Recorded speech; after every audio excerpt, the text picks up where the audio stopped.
Alex being with KSI President with Carlos Lozoya, who returns to action on October 30th at Fury FC 70. Carlos, how are you? How you doing, brother? I'm doing great. Awesome, man. I'm very happy to be talking with you. Um, about 15 days out. How you feeling? Dude, I feel amazing. So definitely the healthiest I've ever been for a fight. Almost actually like maybe one other fight. Uh I didn't come injured, so like this is like a good time for me. It's a really good time. And now I'm just like it's about like I'm winding down now. So I feel I'm in really good spirits for this fight, man. What do you think has led to you being so healthy for this fight? Is it kind of just taking it more serious, luck? Like what's up? I think being more deliberate with like how I train because like after the military I was like my body definitely changed and it took me a minute to realize that and like I would always redline myself and I'd redline and I'd just kind of ignore like I'm a consistent overtrainer so like I overtrain consistently and before I didn't really have strength and conditioning and now like with my strength and conditioning I do like a lot of like I do a good amount of conditioning, but I also do like a lot of like what I like to call like old people PT, where like it's just like meant to maintain like my joints and stuff. So I think that's like a huge factor. My nutrition's on point, so I think it's just a combination of just good training habits. Whereas Awesome. before, I kind of training recklessly, you know. Awesome. Awesome. Thanks for sharing that. Before we get to your fight, got a very important question. Did the tattoo on your chest hurt more or the one on your sternum hurt more? Dude, my sternum for sure.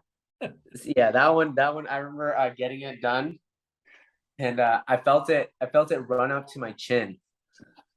Yeah, I felt it run up to my chin. Why are you getting a chest tattoo or something? No, it's I was thinking about doing one like like a small one on my chest, but I think I'm just too much of a baby to do it because I already think tattoos hurt, bro. Like I just can't Oh do yeah, dude. The most painful one though is my ribs. I got like this wolf on my ribs and I it. got it done all in one sitting. It took me like 5.5 hours, but I was like, I'm just gonna do it. I toughed it out and oh my god. The first like 2.5 hours I was good. The last 3 hours I was just like when he would stop to reload the ink, I'd have to take a deep breath. I'd be like, and then as soon as I heard the buzzing on, and I just braced for it for like 3 hours straight. That one was the worst. I did this in one shot too, 10 hours, and then Oh.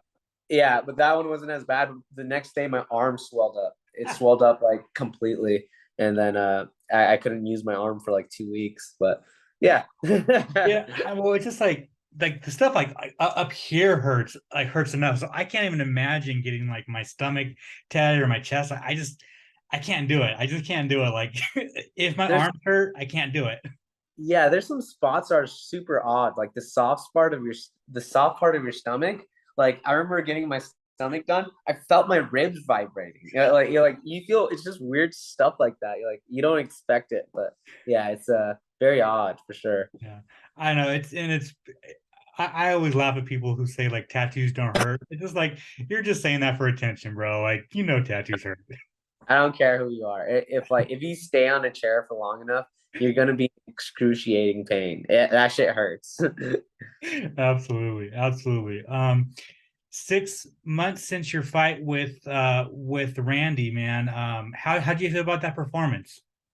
I felt really great. Yeah, I didn't like um I feel like I didn't get like obviously I didn't take damage, but I also didn't get to show like a full arsenal, you know? But I performed, I finished, and that's always the goal is like to get a finish. So yeah, It was your first cut down to flyweight. How was that? it was easy. Like because before like I walk at like 140 to 142. Yeah. So before when I was fighting at 135, I didn't cut weight, you know? So I would just like kind of skip a few meals and then and I was in the military too, so like I didn't have like the structure um to like do that. So I just always I was like, oh, I'll just fight at 135. at the very least I can just kind of like not drink water and skip some meals and make weight. And that was exactly it. So like for all of my career, I just, I didn't cut weight and I just fought. So, and I felt great. So, but yeah, the cut was easy. It was probably one of my easier cuts I've had, because I got an actual nutritionist and they I did it the right way instead of like just not eating. Yeah, right, right. Well, this is gonna be your second fight at flyweight, and how is your body feeling? How has life changed? Dude, it's amazing. And like it's funny, like I like I've been really loving the process of like making my food, because I love the colors. I love the presentation of it. Um, and like even though like I'm at a diet, like I still enjoy like foods that I really, really love. Like Mm. almost every single day I'll have like my version of ice cream. I'll eat pizza still, like, and not the cauliflower shit, like actual like pizza with like dough and stuff like that. So dude, I really I enjoy my diet so much, and I have fun making my foods. Lately, I've been on like this like binge of soups because I can like load it up with vegetables and I feel very healthy afterwards. So yeah, I feel great. What was the original, I guess, idea and reason for going down to flyweight? Is it just like you kind of realize like this, this is my like I will do better at that weight. Like if I want to move on to like the big promotions, like that's where I'm gonna be. I think just like every single fight I ever had at 35, even though like I dominated a lot of those fights, um, I was definitely undersized for it. I felt undersized. I didn't feel under strength, and I always have great conditioning, but like noticeably, like my frame was just way smaller than everybody else, and it's annoying dealing with 6 foot guys consistently, at 135. And I fought like a good amount of guys who are like 6 foot and are like pretty built, and it just it was difficult. And then at 120, I just knew my frame was 125. I was walking at 142, and like most 35ers are walking at like what, like 55, somewhere around that range. So I was like, maybe 125 is for me, but yeah, it's easy. It's not difficult. And I feel like I can do it in a healthy way. So I figured, why not? May make sense to me, man. Second fight in Fury, main event. Yes, Cleveland McLean. What are your thoughts on the matchup? I love the matchup, man. Cleveland, it's like he's I like his style. Like even though I'm fighting him, like I am a big fan of it, like the way he performs, because he's an exciting person. He's a very exciting fighter, and I love the matchup. He's like he's pretty well rounded like martial artist, but he's like explosive like stand up, and I like fighting guys like that. So I think the matchup's great, and even more than that, I like the 5 rounds. So uh, to me, it's like I remember at first that they pitched it to me. They're like, "Yeah, 5 rounds, no title." I was like, "What? That doesn't make sense." Both of us are in like big winning streaks. Might as well just make it a title fight, so that way I can just get a Fury belt, and then hopefully it can propel me to something else. Um, but the way I see it now is just like an extra 10 minutes for a finish if I need it. But uh, I like the idea of it because I am kind of like a marathon fighter. Yeah, no, for sure. And yeah, this matchup is very fun on paper. He just finished Jacob Silva, who's always tough, always fun. So yeah, man, it should be fun. Um, at the end of the day, October 30th, how do you get your hand raised? I know I'm gonna get a finish, and all respect to Cleveland because he's a finisher too. But I know I'm like right now.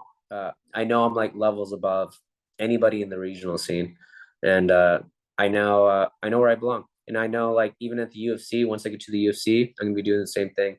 I think there's a huge difference of like level and technique that I have just from like a lifetime of grappling, and it's I know it's gonna come, so I no matter how it is, like whether it's on my feet or whether it's on the ground, I know I'm gonna finish this fight. I am a ground fighter, so it's probably gonna be a submission of some sort. But I'm excited to like stand with Cleveland a little bit. Ending your year on a big win. Not looking past him, Cleveland at all. But what do you want? Like, what do you want your next year to look like? Like, are you like, do you want to fight for the Fury FC flyweight title and then go straight to the UFC, or are you looking like UFC or bust after this fight, or is it kind of, or are you taking it one day at a time? I'm just taking it one day at a time, man. If I win this fight, then if I get a call, like I mean, right now it's like it's short notice. There's no contender series. So if I get a call for short notice, that's great. If I don't get a call, it's still good because then I'll probably fight like probably December. I'll probably fight December and then just try to stay active, you know. But that's kind of the game plan. I don't want to wait around, you know. I don't want to focus on like just like I don't want this to be like, all right, yeah, if I finish him, then I'm getting to the UFC. I don't want that mentality. I kind of want like the uh if I finish him and then I get a call to the UFC, that's great. But if I finish him and I don't get a call, it's still a great thing. I know it's gonna like I'm still getting experience. And I want to be active. I want one more fight after this by the end of the year. So yeah, that's kind of like where my head's at for this. Awesome. Yeah. So you're kind of thinking like, if you don't get the call, you're on UFC Fight Pass, you're in the main event, you're in Fury, which a lot of people kind of go through there. So it's like, whether you get a call from the UFC or not, you have a lot of eyeballs on you, and you just want to stay active. Exactly, man. And even if it wasn't eyeballs on me, even this was like wasn't on Fight Pass, even if I was the first fight of the night uh at a bar, it's still the same mentality. It's like I just want the experience, Mhm. and I know Cleveland's going to be a great guy to get some experience with because he's a very experienced fighter and 5 rounds, lots of time for experience. So, I just it's a win-win for me, no matter what. I think obviously I want that call, but I can't force it. It's like it is like somewhat some kind of luck. If like it like a short notice, like what Roy Val, for instance, right? If that happened like 2 weeks earlier, or sorry, 2 weeks after my fight or something like that, then that might be a situation where I could jump in. But that stuff doesn't happen. It's unpredictable, so I can't control that. And the one thing I can control is like I can fight again. It's just whether or not it's in the UFC or not. So Yeah, no, for sure. And then finally, got to bring it up. I posted the Sean O'Malley clip about 5 months months ago, and it exploded on Twitter. yeah, that's Uh, crazy. I mean, were you like, were you just like sitting on your phone, and then all of a sudden you get tagged a million times? Dude, it's nuts because like I don't use Twitter. Like, and then that kind of started making me I started like because before I was like, what do people use Twitter for? I was like, dude, it's like I wasn't really following people, so I didn't understand MMA Twitter yet.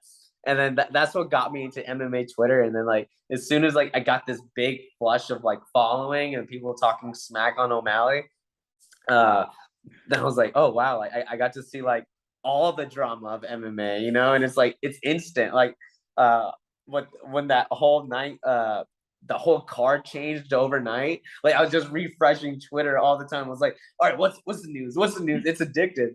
So yeah, that specific situation made me like get on Twitter a little bit more.